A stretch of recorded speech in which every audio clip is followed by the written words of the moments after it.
ආයිබෝන් යාළුවනේ ඩිලෝන් නැග්ඩි YouTube channel එකට ඔයගොල්ලෝ සාදරයෙන් පිළිගන්නවා. ඉතින් යාළුවනේ අද මම කියලා දෙන්නම් ගොඩ ඉඩමක කොහොමද කහ වගා කරන්නේ. මොකද මේ කහ වගා කරන එකේ කොහොමද ආදායම් ඊට අමතරව කොහොමද මේ වගාව නඩත්තු කරගන්නේ ඊට පස්සේ කොහොමද අස්වැන්න නෙලාගන්නේ ඒව අලෙවි කරන්නේ කොහොමද කියලා මම කියලා දෙන්නම්. ඉතින් වීඩියෝ එක අවසාන වෙනකන් ඕගොල්ලෝ රැඳිලා ඉන්න. මොකද ඕගොල්ලොන්ට වැදගත් වෙන මොනවා හරි කරුණක් තියෙන්න පුළුවන්. ඊට අමතරව ඔයාලට මොනවා හරි දැනගන්න ඕන නම් මට කමෙන්ට් එකක් දාන්න. ඉතින් මම ඉස්සරෝම කියලා දෙන්නම් මේ කහ වගාවේ කොහොමද ආදායම කියලා. මොකද හැමෝම බලන්නේ වගාවකට යන්න කලින් ආදායම අපිට කොහොම ගන්න පුළුවන්ද කියලානේ. ඉතින් සාර්ථකව කරොත් මේ ආදායම ගන්න පුළුවන්. දැන් මෙතන අපි වවලා තියෙන්නේ අක්කර භාගයක. අක්කර භාගයක කියන්නේ සාමාන්‍යයෙන් පර්චස් 80ක විතර කොටසක. මේක අර දිගට අර හෙට යනකම් වවලා තියෙනවා. ඒ අර පැත්තෙත් වවලා තියෙනවා. කැලේ ගලවලා නැහැ තාම.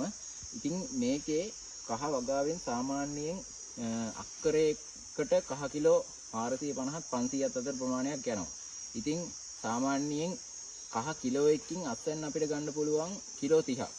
එතකොට සාමාන්‍යයෙන් අපි අක්කරයකට කහ කිලෝ 500ක් හැදුවොත් 3 5 15යි. ඒ කියන්නේ කිලෝ 15000ක් විතර ගලව ගන්න පුළුවන්. මේ එතකොට අපි අස්වැන්න මේ සාර්ථකව වගා කර ගන්න ඕන. ඒ ගාන අස්වැන්නක් ගන්න.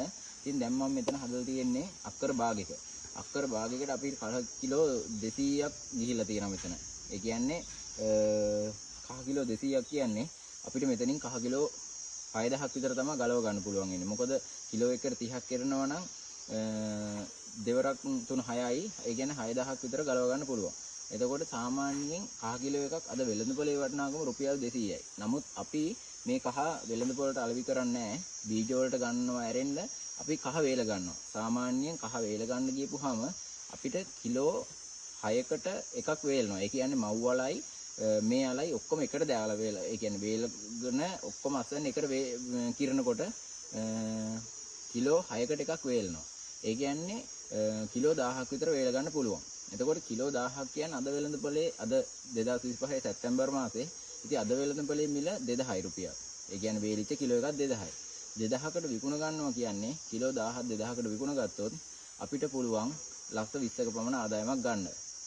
එතකොට ඕගොල්ලොන්ට සාමාන්‍යයෙන් කෙනෙකුට කියන්න පුළුවන් එච්චර ආදායමක් ගන්න බෑ කියලා. නමුත් ඕගොල්ලෝ අත්දැකීමක් ගන්න සාමාන්‍යයෙන් කහ පර්චස් එක විතර හොඳට සාර්ථකව වගා කරලා බලන්න පර්චස් එකකින් ආදායම මෙච්චරක් ගන්න පුළුවන් නම් ඒකල්ල ඕගොල්ලෝ බලන්න මේ ආදායම කොහොම ගන්න පුළුවන්ද කියලා. හැබැයි වගාව සාර්ථකව පොහොර ඒ කියන්නේ කාබනික පොහොර ඒවට අවශ්‍ය ප්‍රතිකාර ඔක්කොම කරලා ඒ වගාව සාර්ථක කරගන්න ඕන. එතකොට දැන් මම කියන්නම් සාමාන්‍යයෙන් කහ වගා කරන්න අපි බීජ හොයාගන්න ඕන. ඇත්තටම කිව්වොත් අපිට ඉඟුරු වගේ ගොඩාක් හොයලා බලන්න ඕනේ කහ බීජ ගැන. මොකද කහ වලට එන ලෙඩ රෝග අඩුයි. දැන් ඔයගොල්ලොන්ට බලපුවහම පේනවා මේ කහ ඔක්කොම ගස් හොඳට කොළ පාට තියෙනවා. ඉතින් ඒ සාමාන්‍ය රෝගයක් ඇත්තටම කහ වලට එනවා අඩුයි. ඒ හින්දා තමයි අපි කොහෙන් බීජ ගත්තත් ගැටලුවක් නැහැ. හැබැයි ගන්නකොට බීජ ගැන දැනගන්න ඕන පොඩි කාරණා ටිකක් තියෙනවා. සමහර විට අපි බීජයක් අතින් අල්ලපුවාම දැඩි බවක් දැනෙන්න ඕනේ. ඒ කියන්නේ ශක්තිමත් අලයක් වෙන්න ඕනේ. ඒක දලු අලයක් වුණාම පොඩ්ඩක් එබෙනවා. එහෙම නැත්නම් තැඹිලා වගේ තිබ්බොත් ඒත් එබෙනවා. එතකොට අර ශක්තිමත් අලයක් ගත්තොත් අපිට ඒ අලේ හොඳ බීජයක් කියලා හඳුර ගන්න පුළුවන්. එතකොට අපි සාමාන්‍යයෙන් අල ගන්නකොට හොඳ ලොකු අල තිබ්බොත් ඒත් කමන්නේ නැහැ. සාමාන්‍යයෙන් ග්‍රෑම් 30ක වගේ ප්‍රමාණයක අල කෑල්ලක් ගන්න ඕන. සාමාන්‍යයෙන් අපි අල ගන්නකොට කාලේ කියන්නේ අපිට ජනවාරි මාසේ ඉඳලා අප්‍රේල් මාසේ පළවෙනිදා වෙනකම් විතර බීජ ගන්න පුළුවන්. නමුත් හොඳම කාලේ තමයි ජනවාරි පෙබරවාරි මාර්තු වෙනකම් බීජ ගන්න. එතකොට මේ කහ බීජයක් පැලවීමේ ප්‍රවණතාවය තියෙන්නේ මාර්තු මාසේ. මාර්තු මාසේ ඉඟුරු කහ ඔය අල පැලවෙන ඒ කියන්නේ අල එක එක වර්ග පැලවෙන්නේ මාර්තු මාසේ. මොකද ඔයා ඕනනම් බොරණ ඒ කාරණාව හොඳටම අත්විඳලා බලන්න කහ අල කෑල්ල සාමාන්‍යයෙන් එළියේ විසික් කළා තිබ්බත් මාර්තු මාසේ මොටේ යනවා. ඉතින් ඒකෙන් අපිට දැනගන්න පුළුවන් කහ බීජයක් හොඳටම පැලවෙන කාලේ තමයි මාර්තු මාසේ කියලා. අපි මේ මාස වෙනකොට ඒ කියන්නේ අපි ජනවාරි මාසේ මේ පස හොඳට සකස් කරගන්න ඕන. බීජ හොඳ බීජයක් තෝරගෙන ජනවාරි මාසේ අපි බිම සකස් කරගන්නකොට දැන් මේකේ නම් අපිට ට්‍රැක්ටර් දාලා හාගන්න බෑ. නමුත් ගොඩ ඉඩමක් ට්‍රැක්ටර් දාලා හාගන්නවා නම් කොකු නැගුලෙන් හාගන්න ඕන. ඊට අමතරව දෙවෙනි පාර අපිට ඩොලොමයිට් ගොම පොහොර එහෙම නැත්නම් කාබනික පොහොරක් එකතු කරලා රොටරි කරගන්න පුළුවන් දෙවෙනි පාර. දැන් මේ ඉඩම අපි සකස් කරගත්තේ උදළු මාර්ගයෙන්. උදැල්ලෙන් පෙරලලා ඊට අමතරව ඩොලොමයිට් දාලා ඊට පස්සේ ගොම පොහොර දාලා අපි නැවත උදැල්ලෙන් පෙරලා ගත්තා. එතකොට අපි මේකට ඩොලොමයිට් දානකොට අපිට අර ටික පේනවා ඇති ඕගොල්ලොන්ට එච්චර වර්ධනයක් වෙලා නැහැ. ඩොලොමයිට් ඒ ටිකට දැම්මේ නැහැ. එතකොට ඔයාලට හිතෙනවා ඇති ඇත්තටම ඩොලොමයිට් වල පොහොරක් නෙමෙයි. නමුත් ඩොලොමයිට් අපිට වගාවට අවශ්‍ය දෙයක්. ඒ කියන්නේ මම ඩිස්ක්‍රිප්ෂන් එකේ දාන්නම් ඩොලොමයිට් දාන්න හේතුව. එතකොට ඒක දාන්න ඕන ප්‍රතිශතය. අපි සාමාන්‍යයෙන් මේ භූමියක පස ගත්තාම මේ භූමියේ වර්ග මීටරයෙන් මීටරයට පස් ස්වභාවය වෙනස් වෙනවා. ඉතින් අපිට මේ තැන් වලින් පස් අරගෙන අපිට මේ පස් කෘෂිකර්මයට බදාදා දවසක අරන් ගිහිල්ලා අපිට පුළුවන් ඒකේ pH අගය පරික්ෂා කරගන්න. සාමාන්‍යයෙන් pH අගයක උදාසීන මට්ටම 7. එතකොට සාමාන්‍ය වගාවකට සුදුසු මට්ටම තමයි 5.5 6.5 කියන්නේ. ඉතින් ඒ අගය තියනවා කියන්නේ ඒ අගය අපිට ගන්න ඕන මේ පසේ තියෙනවා අපිට පෝෂක කොටස්. ඒ කියන්නේ ගහකට ඕන නයිට්‍රජන්, කැල්සියම්, ඒ වගේම පොටෑසියම් ඒ හැමදේම උරා ගන්න හොඳ මට්ටම තමයි 5.5 6.5 කියන්නේ. මේ මට්ටමට පස ගත්තොත් විතරයි අපිට මේ වගේ සාර්ථක ගහක් හදා ගන්න පුළුවන් වෙන්නේ. එතකොට ඒ නිසා අපි පස හදා ගන්නකොට ඩොලොමයිට් දාලා පසේ ඒ කියන්නේ අපිට අවශ්‍ය හොඳම මට්ටමට ගන්න ඕන ඩොලොමයිට් දාලා. එතකොට එතනින් පස්සේ දැන් අපි දෙවනි පාර උදැල්ලෙන් අය නැවත පෙරලා ගත්තාට පස්සේ අපිට දවස් 15ක් වගේ තියන්න කියනවා සාමාන්‍යයෙන්. දවස් 15කට කලින් හැදුවොත් අර මුල් ඇද ගන්න තියෙන ප්‍රවණතාවය අඩු වෙනවා. මොකද ඩොලොමයිට් වල මේ පස තැම්බීමකට ලක් වෙනවා. එතකොට පස් වල අර නිකන් අංශු කැඩීමකට ලක් වෙනවා.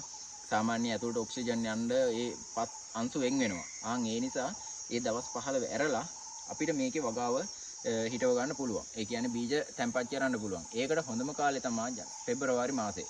පෙබරවාරි මාසේ අග වගේ හිටව ගත්තොත් අපිට මාර්තු මාසේ ඇත්තටම පැල වෙනවා. එතකොට අපි බීජ හිටව ගත්තට පස්සේ අපිට වැස්මක් දා ගන්න පුළුවන්. ඊට අමතරව අපි දැන් මේකේ ගොඩ ඉනමුක වල තියෙන්නේ. ඕගොල්ලොන්ට පේනවා ඇති දැන් මේකේ මෙතන කාණුවක් දාලා තියෙනවා. ඒ කියන්නේ අපි දැන් මේ ඉඩමේ ජල දැස්ම තියෙන්නේ මේ මෙතනින්. එතකොට ඕගොල්ලොන්ට මෙතන පේනවා ඇති ලොකුවට මෙහෙම කාණුවක් දාලා තියෙනවා. මේ කාණුව දාලා තියෙන්නේ මේ ඉඩමේ තෙතමනේ ගොඩාක්ම පවතින්නේ මේ හරිය. එතකොට අපි මේකට කාණුව දාලා මේ වතුර බැස්ම සාර්ථකව හදාගෙන තියෙනවා. ඒ වගේම ඕගොල්ලෝ දැන් ගත්තොත් තනිතලා ඉඩමක් වගා කරන්න. ඒ තනිතලා ඉඩමේ ඇත්තටම කිව්වොත් අපිට පාත්තියක පැල 3ක වගේ නිරයක් තමයි යන්න වෙන්නේ. පැල 3ක නිරයක් ගියොත් අපිට නඩත්තු කරගන්න පහසුයි. මොකද මේ වගාව හදලා මාස 3කට පස්සේ අපි මේකට පස් දා ගන්න ඕන. ඊට අමතරව පොහොර දා ගන්නවා නම් පොහොර දා ගන්න ඕන. කාබනික පොහොර තමයි අපි නම් ගොඩක් දාන්නේ. එතකොට මේ පොහොර දා ගන්නකොට මේ ගොඩාම සැලකිලිමත් වෙන්න ඕන. මේ වගාව අපි නිර ආකාරයට හදාගෙන තියෙනවා. දැන් මේක ඇත්තටම කිව්වොත් තනිතලා භූමියකුත් නෙමෙයි සාමාන්‍යයෙන් වගාව අර බෑවුම් සහිත භූමියක්. ඉතින් එතකොට අපි මේකේ නිර ආකාරයට හදලා තියෙනවා. ඕගොල්ලොන්ට පේනවා ඇති මෙතන මේ වගාව අපි කරලා තියෙන්නේ නිරයක් ආකාරයෙන්. ඒ කියන්නේ මෙහෙම නිරේ ආකාරයට හදපුවාම ඔයාලට පේනවා ඇති දැන් මෙතන අපිට පොහොර දා ගන්නවා නම් මෙතනින් උදැල්ලෙන් හොඳට දෙපැත්තට පස් දාගෙන ගිහිල්ලා එක උදළු තලයකින්ම ඇදගෙන ගියොත් දෙපැත්තටම පස් වැටෙනවා. කළා මැදට පොහොර දා ගන්න පුළුවන්. එතකොට මේ ගහ ළඟට ලං වෙනව ප්‍රමාණයත් අඩුයි පොහොර. ඊට අමතරව කාබනික පොහොර දාන්නත් ලේසි. ඊට අමතරව වල් ගලව ගන්නත් ලේසි. එතකොට මේකේ අපිට සාමාන්‍යයෙන් උදළු ගා ගන්නවා නම් ඒත් උදැල්ලෙන් එකපාරින්ම වැඩේ ඉවර කරගෙන යන්න පුළුවන්. ඒ වගේ සාර්ථක ක්‍රමයකට යන්න මොකද දැන් අලුතෙන් වගා එන්නේ සාමාන්‍යයෙන් තාක්ෂණික ක්‍රමවේද මගින්. ඒ කියන්නේ වගාව සාමාන්‍යයෙන් තාක්ෂණයට යනවා කියන්නේ අපි ශ්‍රමයට යන වියදම අඩුයි. ඉතින් ඒ වගේ අපි මේක ලණුවක් දාලා කෙලින් හදාගත්තත් කමන්නේ. ඒ තරමකට අපේ ඉදිරියට යන ශ්‍රම වියදම අඩු වෙනවා. ඉතින් ඒක ආකාරයට හොඳට සාර්ථකව හදාන ගියොත් අපිට පොහොර දාගන්න හැම දෙයකටම පහසු වෙනවා. ඉතින් ඊට පස්සේ අපි දැන් පාති ආකාරයට හදනවා නම් පාතියක පැල 3ක් හදාගන්න. මොකද ඒ ක්‍රමයෙන් අපිට පොහොර දාගන්න උදුළු ගා ගන්න අපිට කාණුවේ ඉඳලා කරගන්න පුළුවන්. දැන් මේ ඉඩමේ අපි යනවා නම් මේ හැමතැනම අපි පාගගෙන යන්නේ. එතකොට මේ පාගන එකෙමුත් පස තැලීමකට ලක් වෙලා අපේ අල එරෙන්න අර තියෙන පහසුව අඩු වෙනවා අල වලට. එතකොට මේකේ පස් හදා ගන්නකොටත් ඇත්තටම දැනගන්න ඕන කවුරු හරි කරදහය දාගන්න තියෙනවා නම් අන්නේ කරදහය භාවිතා කරොත් ඕගොල්ලෝ බලන්න වෙනම පැල දෙකක් හදන්න. එකක් කරදහය දාන්න නැතුව අනිත් පැලේ කරදහය දාලා හදන්න. කරදහය මගින් අලේ අර දීප්තිමත් ස්වභාවය වැඩි කර ගන්න පුළුවන්. ඒ කියන්නේ හලේක තැඹිලි පාටයිනේ. මේ තැඹිලි පාට ප්‍රමාණය වැඩි කර ගන්න පුළුවන් කහ වලට මේ කරදහය දැම්මොත්. අනිත් පැලේ බලන්න ඒකේ තැඹිලි පාට ප්‍රමාණය අඩුයි. ඉතින් ඒකෙන් පසට අර දාන අපි නයිට්‍රජන් පොහොර ඒවත් උරාගෙන අවශ්‍ය විදිහට ක්‍රමානුකූලව නයිට්‍රජන් ලබා දෙනවා මේ කරදහය මගින්. එතකොට පසේ අපිට අර පසේ මේ ස්වභාවයත් ඒ කියන්නේ හිර වෙන ප්‍රමාණයත් අඩු වෙනවා. එතකොට ඒකෙමුත් අල ඉක්මනින් හොඳට මෝරලා හැදෙන්නත් පහසු වෙනවා. ඉතින් ඊට පස්සේ අපි මේ කහ දැන් වගා කරලා මාස 3ක් යනකොට ඒ කියන්නේ පළවෙනි මාසේ පැලවෙනවා. ඊට පස්සේ මාස 3ක් විතර යනකොට ගහ හොඳට මේ මට්ටමට එනවා. මේ ඇවිල්ලා මාස 3මාර වගේ යන ගස්. එතකොට සාමාන්‍යයෙන් 4මාර කියන්නේ මේ කහ වගාවේ මල් පිපෙන අවදිය. ඉතින් ගොඩාක් අය මල් පිපෙන අවදිය ඕන් දැන් අල එරලා කියලා ගලවනවා. ඉතින් ඒ වැරද්ද කරන්න එපා. මොකද අල එරෙන්නේ මල් පිපිලා මේ ගහ අල එරෙන්න පටන් ගන්න මල් පිපුණාට පස්සේ. ඊට පස්සේ මාස 10 විතර යනකොට මේ ගහ 11 වගේ යනකොට ගහ මැරෙනවා. ඒ කියන්නේ දෙසැම්බර් අග වගේ වෙනකොට කහ ගස් මැරෙනවා. සමහර විට පරක් වෙලා හැදුවොත් ජනවාරි මාසේ අග විතර වෙනකම් වර්ධනය වෙවි තියෙනවා. එතනින් පස්සේ මැරිලත් තව මාසයක් අපි වගාවේ තියාගන්න පුළුවන්. මාස 2ක් විතර තියාගන්න පුළුවන්. මොකද පෙබරවාරි මාස වෙනකම් අපිට වගාවේ තියාගන්න පුළුවන්. ඕගොල්ලෝ ඇත්තටම වගාවක් කරලා තියෙනවා නම් බලන්න පෙබරවාරි මාස වෙනකම් කහ වගාව පසේ තියලා පෙබරවාරි මැද වගේ වෙනකම් ගලවපුවාම ඇත්තටම අපිට බීජ වලට මිලකුත් එනවා. ඒ වගේම මේ වගාවේ අලවල හොඳ දීප්තිමත් ස්වභාවයකුත් එනවා. ඒ කියන්නේ වර්ණය වැඩි වෙනවා කහ වර්ණය. එතකොට අල මෝරලා ඒ අල වලින් අපිට අර ගන්න පුළුවන්. ඒ කියන්නේ සාමාන්‍යයෙන් කහ වේලනකොට දළු වලයකින් නම්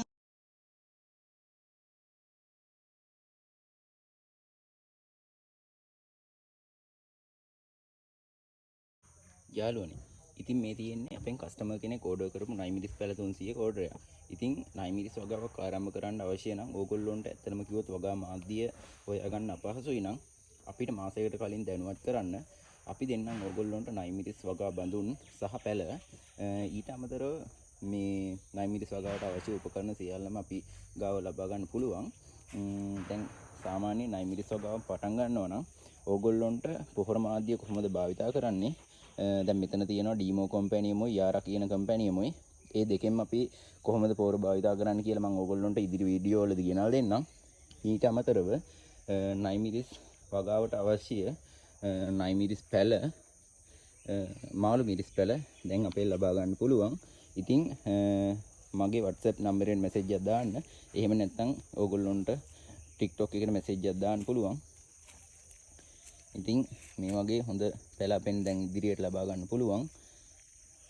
සාමාන්‍යයෙන් අපි දැන් මේ කහ දළු වලයක් ගලවලා වේලවුවොත් අපිට කිලෝ 10ට එකක් වගේ තමයි වේල ගන්න වෙන්නේ. එතකොට අපි දැන් සාමාන්‍යයෙන් මෝරපු පෙබරවාරි මාසේ වගේ අලයක් ගලව ගත්තොත් අපිට කිලෝ 6කට නැත්නම් 7කට එකක් වේල ගන්න පුළුවන්. එතකොට ඔයාලම් බලන්න අපරාධේ නේද අර 10කට එකක් වේල ගන්න.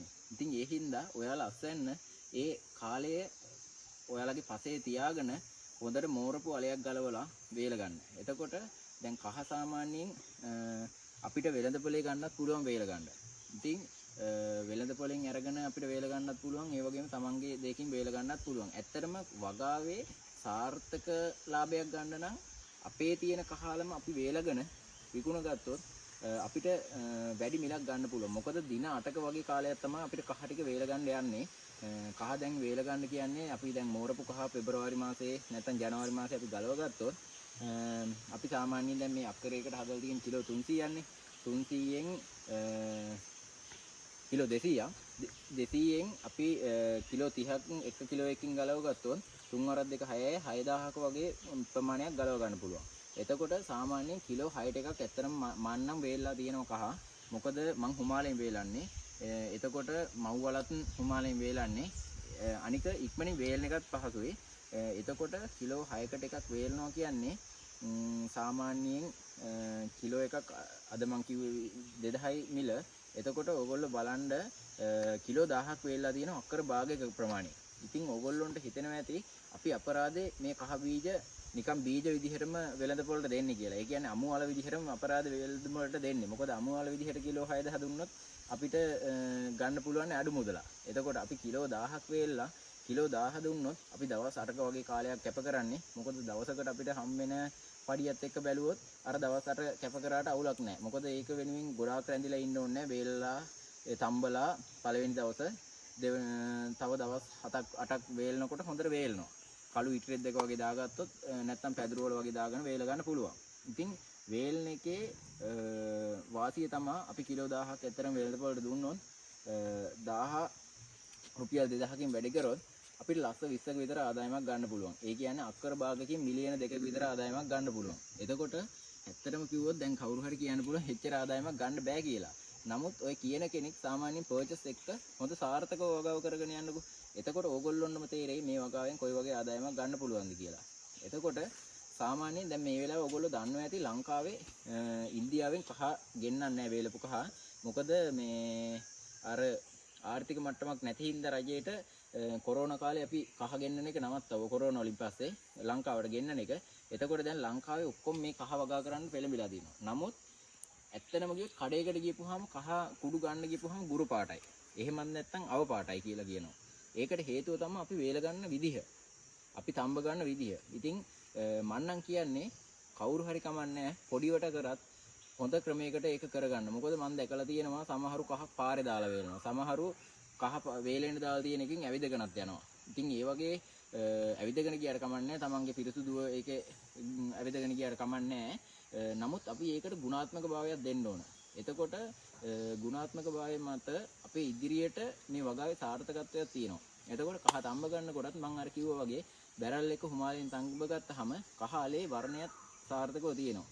වර්ණය කියන්නේ දැන් අපි වතුරේ තඹපුවාම අලේ තැම්බිලා ඒ අලේ නිකන් අවපාට වෙනවා.